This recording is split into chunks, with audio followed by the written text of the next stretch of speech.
Buenos días, bienvenidos a una edición más de Apuntes Contables. El día de hoy trataremos el interesantísimo tema de la revisoría fiscal en Colombia.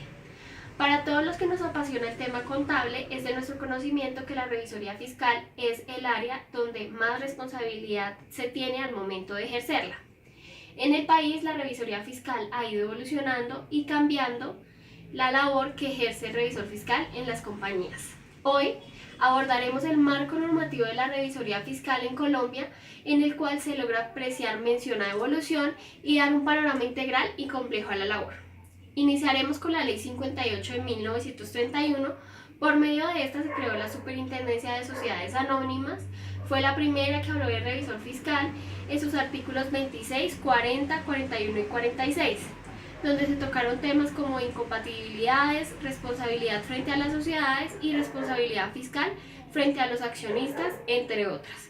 Sin embargo, no se definía la figura de revisor fiscal, sino se centraba en la vigilancia que debía ejercer el revisor fiscal en las sociedades. Adicionalmente, no especificaba que la revisoría fiscal debía ejercerse por un contador público. Posteriormente, en el año 35, por medio de la Ley 43, se creó la figura del revisor fiscal. Este se volvió obligatorio para todas las sociedades anónimas. En sus artículos 6 y 7 se establecieron las funciones que tenía el revisor fiscal y la forma de elegir el revisor fiscal. El revisor fiscal debía realizar bastantes funciones y entre ellas estaba examinar todas las operaciones, los inventarios, las actas, los libros, la correspondencia y negociaciones de la compañía, sus comprobantes de cuentas, sus balances y demás cuentas, y autorizar con su firma los balances mensuales y semestrales de la sociedad, verificar el arqueo de caja por lo menos una vez a la semana y la comprobación de todos los valores de la sociedad o custodiados por la compañía. La designación de este correspondía a la asamblea de socios e igualmente designar a un suplente para el revisor.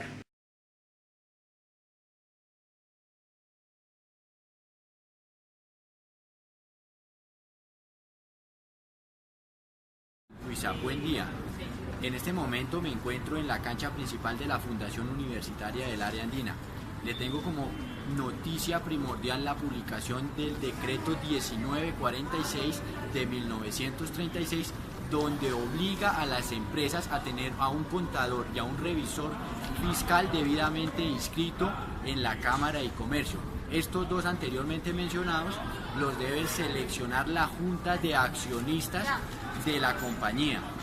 Por otra parte, según tengo un informante de la ciudad de Cartagena, me informan que se alió un grupo de contadores para sacar un libro donde van a salir publicadas las principales funciones y responsabilidades que tienen los contadores en la actualidad, debido a que hasta el momento no tenemos una normatividad muy clara al respecto. Acá me despido, Luisa, desde la cancha principal del Área Andina. Le reportó Diego Solano. Muchas gracias, Diego, por tu información. Ahora vamos con nuestra compañera Carmen.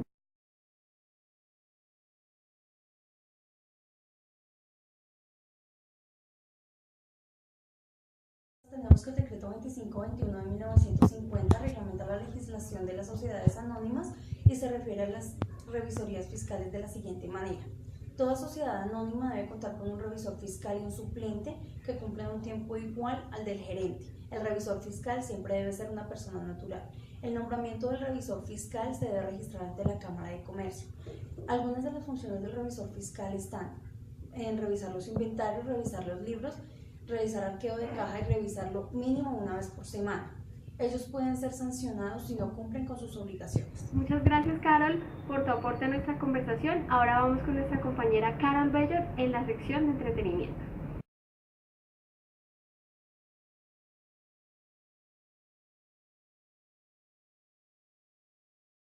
Muy buen día. Bienvenidos al noticiero del día de hoy. En 1951 se creó el Instituto de Contaduría Pública, conformado por los grandes contadores de la época. Esto se dio gracias a la gran crisis de legislación que existía en esa época.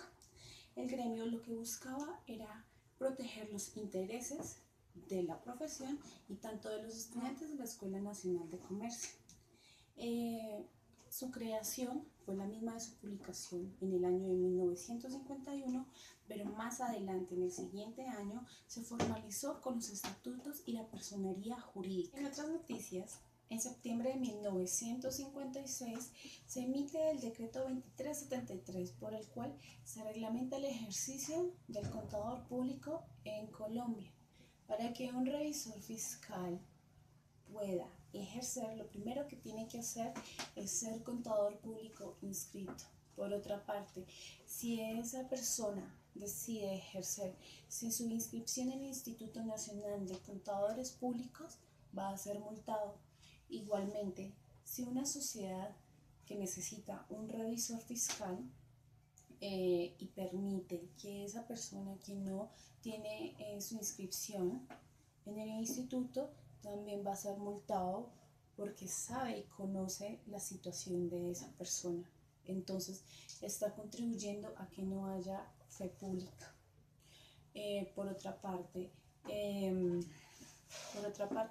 entonces cuando el contador público está dando fe pública, debe existir su firma, entregar informes y además de esto dictaminar. Deben existir áreas contables que estén a cargo de contadores públicos y organizar sus departamentos de acuerdo a las técnicas legales y contables. Otra cosa que pues me parece muy importante, me parece bastante importante, que está en el artículo 48 de este decreto, es que todo ejercicio debe ser regido por las normas de contabilidad generalmente aceptadas. Este decreto pues fue derogado por la ley 145 de 1960, donde pues se renovó y se dio una nueva reglamentación del ejercicio de contador público en Colombia y por el cual se va a regir los revisores fiscales para poder ejercer.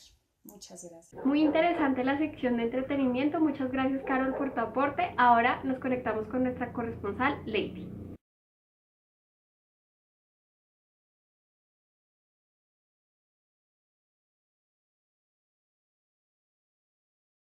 Me encuentro desde el Consejo Técnico de la Contaduría, donde surgió la Ley 145 de 1960, donde se determina la calidad, la firma del balance y el dictamen como contador público.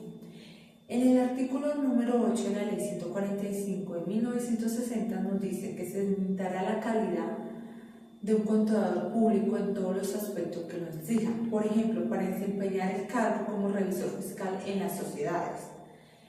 En el artículo número 9 de esta ley nos dice que el testimonio y la firma de un contador hará presumir, salvo prueba, lo que esté firmando el contador.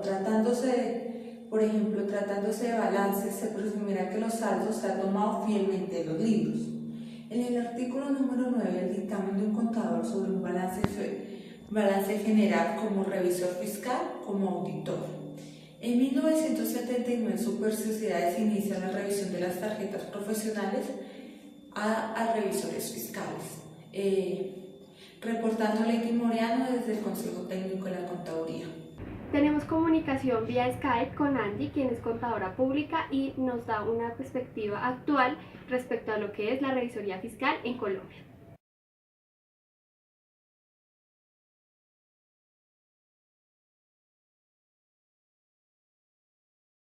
Vengo a hablar sobre la revisoría fiscal, sus funciones, las sanciones que ocurren y en el código de ética. Entonces empecemos. La revisoría fiscal, las empresas que lo tienen que tener son las empresas por acciones, las compañías extranjeras, la sociedad que por ley o por estatuto lo administren. La revisoría fiscal se elige en las acciones por la junta directiva de socios, en las comanditas por acciones según el voto de los comanditarios, en las sociedades extranjeras es según el órgano de control que destinen en los estatutos, en las sociedades de nombre colectivo y todo lo demás igualmente. El revisor fiscal durará el mismo tiempo que dure la junta directiva de socios. Los revisores fiscales no podrán ser asociados de la misma compañía, no pueden tener ningún grado de consanguinidad con nadie de la empresa y Las funciones que debe tener el revisor fiscal son dar oportuna cuenta por lo escrito a la Asamblea o Junta Directiva de Socios, colaborar con las entidades gubernamentales a generar los informes debidos que ellos soliciten, inspeccionar los bienes de sociedad y procurar que sea oportunamente las medidas de conservación, practicar inspecciones, solicitar informes necesarios para establecer un control de la empresa, autorizar su firma en cualquier dictamen sobre estados del balance general de la empresa o estados financieros, convocar a la Asamblea o Junta de Socios las veces que él requiera que sea necesario. El dictamen del informe revisor fiscal sobre los balances debe tener la información necesaria para poder realizar sus funciones. Si un concepto de contabilidad ya conforme con las normas legales, las reservas o salvedades que tenga sobre la fidelidad digna de los estados financieros. El informe del revisor fiscal se expresará a los actos administrativos de cada empresa. El revisor fiscal podrá tener auxiliares, pero estos estarán bajo su responsabilidad y el salario de estos se designará dependiendo lo que diga la junta directiva o junta de socios. Si el revisor fiscal emite balances o autoriza balances con inexactitudes, incorrerá en sanciones del Código Penal o más la intersección de temporal o definitiva de su tarjeta profesional. El revisor fiscal tendrá el derecho de intervenir en las reuniones de la Asamblea de Socios, pero no tendrá derecho a voto. Igualmente, el revisor fiscal debe tener completa reserva de los actos y hechos administrativos de la empresa. Hay sanciones disciplinarias por violación de este secreto profesional, de la autorización o comunicación de esta información de personas que no sean de la compañía. Cuando un revisor fiscal es contratado por una empresa, viene de un outsourcing por decirlo así, y comete alguna gravedad, la sanción no incurre en la empresa, sino incurre en el revisor fiscal. Las sanciones serán impuestas por la Superintendencia de Sociedades, aunque no sean sometidas por ella, por la Superintendencia Bancaria. Estas sanciones serán impuestas de oficio por denuncia de cualquier persona. Esto se puede entender, pues ya la Superintendencia Bancaria puede llegar a darse cuenta más fácil de las negligencias de los revisores fiscales, pero la entidad encargada de imponer las sanciones es la Junta Central de Contadores. Voy a hablar ahora del Código de Ética Profesional, que está regido por la Ley 43 de 1990. Se divide en 5 capítulos con sus títulos, en donde encontramos la profesión del contador público, el ejercicio de su profesión, la vigilancia y derecho de la profesión, el Código de Ética, el secreto profesional y confidencialidad. Aquí encontramos que hay mucha gente, muchos colegas, muchas personas contadoras que no cumplen con él. Entonces, en el 2011 se hizo un estudio donde el 94% eran unas sanciones por 3 meses, 6 y 12 meses sobre el artículo 25, que es donde nos especifica las causales de suspensión. Entonces, la enajenación mental, desconocer flagrantemente los principios de contabilidad, incurrir en la violación de la reserva comercial de los libros, papeles informales, que hubiera desconocido el ejercicio de la profesión, reincidir por tercera vez en las causales sancionatorias. La norma más violada de esta ley es el artículo 37, en donde nos habla de los principios básicos de ética profesional, donde se encuentra la objetividad, la independencia, la responsabilidad y las observaciones disposicionales de la normatividad. Debido a esto es que se incurre mucho en las faltas, porque ellos no tienen como una independencia de la empresa, se dejan llevar por todo.